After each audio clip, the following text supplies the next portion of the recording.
रोचक और ज्ञानवर्धक कहानियों की श्रृंखला में आपका स्वागत है। लीजिए आज सुनते हैं महान कहानीकार मुंशी प्रेमचंद जी की एक और सुप्रसिद्ध कहानी जिसका नाम है ठाकुर का कुआं। तो लीजिए प्रारंभ है कहानी। जोखू ने लोटा मुंह से लगाया तो पानी में सख्त बदबू आई। गंगी से बोला, यह कैसा पानी है, मारे बास के पिया नहीं जाता। गला सूखा जा रहा है और तू सड़ा हुआ पानी पिलाए देती है।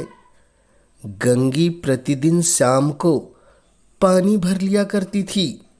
कुआं दूर था, बार बार जाना मुश्किल था।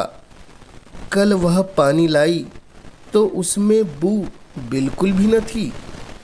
आज पानी में बदबू कैसी। लोटा नाक से लगाया तो सचमुच बदबू थी। जरूर कोई जानवर कुएं में गिरकर मर गया होगा, मगर दूसरा पानी आवे कहाँ से। ठाकुर के कुएं पर कौन चढ़ने देगा, दूर से लोग डांट बताएंगे। साहू का कुआं गांव के उस सिरे पर है, परंतु वहां पर भी कौन पानी भरने देगा। चौथा कुआं गांव में है ही नहीं। जोखू कई दिन से बीमार है।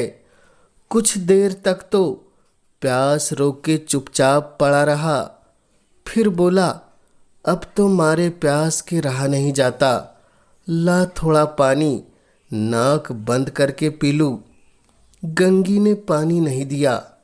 खराब पानी पीने से बीमारी बढ़ जाएगी, इतना जानती थी, परंतु यह न जानती थी कि पानी को उबाल देने से उसकी खराबी खत्म हो जाएगी। वह बोली, यह पानी कैसे पियोगे, न जाने कौन सा जानवर मरा है। कुएं से मैं दूसरा पानी ला देती हूँ। जोखू ने आश्चर्य से उसकी ओर देखा। दूसरा पानी कहाँ से लाएगी। गंगी बोली, ठाकुर और साहू के दो कुएं तो है, क्या एक लोटा पानी भी नहीं भरने देंगे। जोखू बोला, हाथ पाँव तुड़वा आएगी और कुछ न होगा। बैठ चुपके से, ब्राह्मण देवता आशीर्वाद देंगे, ठाकुर लाठी मारेंगे, साहू जी एक के 5 लेंगे। गरीबों का दर्द कौन समझता है। हम तो मर भी जाते हैं तो कोई द्वार पर झांकने नहीं आता। कंधा देने की तो बात ही बड़ी है, ऐसे लोग कुएं से तुझे पानी भरने देंगे। इन शब्दों में कड़वा सत्य था। गंगी क्या जवाब देती, किंतु उसने वह बदबूदार पानी पीने को नहीं दिया। रात के 9 बजे थे। थके मांदे मजदूर तो सो चुके थे। ठाकुर के दरवाजे पर 10-5 बेफिक्रे जमा थे। मैदानी बहादुरी का तो अब जमाना नहीं रहा, न मौका। कानूनी बहादुरी की बातें हो रही थी। कितनी होशियारी से ठाकुर ने थानेदार को एक खास मुकदमे में रिश्वत दे दी और साफ बाहर निकल गए। कितनी अक्लमंदी से एक मार्क के मुकदमे की नकल ले आए। नाजीर और मोहतामिम सभी कहते थे, नकल नहीं मिल सकती। कोई 50 मांगता, कोई 100। यहाँ बेपैसे कौड़ी नकल उड़ा दी। काम करने का ढंग चाहिए। इसी समय गंगी कुएं से पानी निकालने पहुंची। कुप्पी की धुंधली रोशनी कुएं पर आ रही थी। गंगी जगत की आड़ में बैठी मौके का इंतजार करने लगी। इस कुएं का पानी सारा गांव पीता है, किसी के लिए रोक नहीं। सिर्फ ये बदनसीब नहीं भर सकते। गंगी का विद्रोही दिल रिवाजी पाबंदियों और मजबूरियों पर चोटें करने लगा। हम क्यों नीच है और यह लोग क्यों ऊंचे हैं, इसलिए कि ये लोग गले में तागा डाल लेते हैं। यहाँ तो जितने हैं एक से एक छंटे हैं। चोरी ये करे, जाल फरेब ये करे, झूठे मुकदमे ये करे। अभी इस ठाकुर ने तो उस दिन बेचारे गडरिये की एक भेड़ चुरा ली थी और बाद में उसे मार कर खा गया। इन्हीं पंडित जी के घर में तो 12 महीने जुआ होता है। यही साहू जी तो घी में तेल मिलाकर बेचते हैं, काम करा लेते हैं, मजदूरी नहीं देते। किसी बात में है हमसे ऊंचे? हाँ, मुंह में हमसे ऊंचे है। हम गली गली चिल्लाते नहीं कि हम ऊंचे हैं, हम ऊंचे हैं।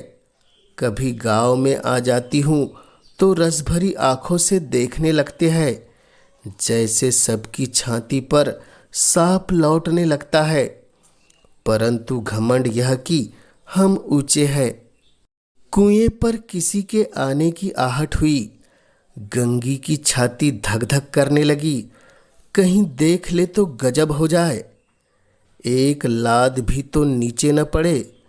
उसने घड़ा और रस्सी उठा ली और झुककर चलती हुई एक वृक्ष के अंधेरे साये में जा खड़ी हुई। कब इन लोगों को दया आती है कि ये बेचारे महंगू को इतना मारा कि महीने लहू थूकता रहा, इसलिए कि उसने बेगार न दी थी। उस पर ये लोग ऊंचे बनते हैं। कुएं पर 2 स्त्रियां पानी भरने आई थी। इनमें बातें हो रही थी। खाना खाने चले और हुक्म हुआ कि ताज़ा पानी भर लाओ, घड़े के लिए पैसे नहीं हैं। हम लोगों को आराम से बैठे देखकर जैसे मर्दों को जलन होती है।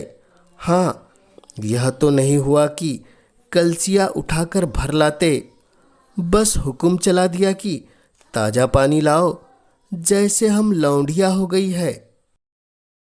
लौंडिया नहीं तो और क्या हो तुम? रोटी कपड़ा नहीं पाती, 10-5 रुपए छिन झपट कर ले ही लेती हो। और लौंडिया कैसी होती है? मत लजाओ दीदी, छिन भर आराम करने को जी तरसता रह जाता है। इतना काम किसी दूसरे के घर कर देती तो इससे कहीं आराम से रहती। ऊपर से वह एहसान मानता। यहाँ काम करते करते मर जाओ, पर किसी का मुंह ही नहीं सीधा होता। दोनों पानी भरकर चली गई तो गंगी वृक्ष की छाया से निकली और कुएं के जगत के पास आई। बेफिक्री चले गए थे।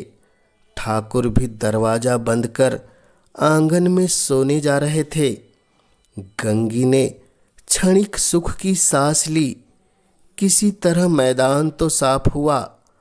अमृत चुरा लाने के लिए जो राजकुमार किसी जमाने में गया था, वह भी शायद इतनी सावधानी के साथ और अनुभव समझ बूझकर न गया होगा। गंगी दबे पांव कुएं के जगत के पास चढ़ी।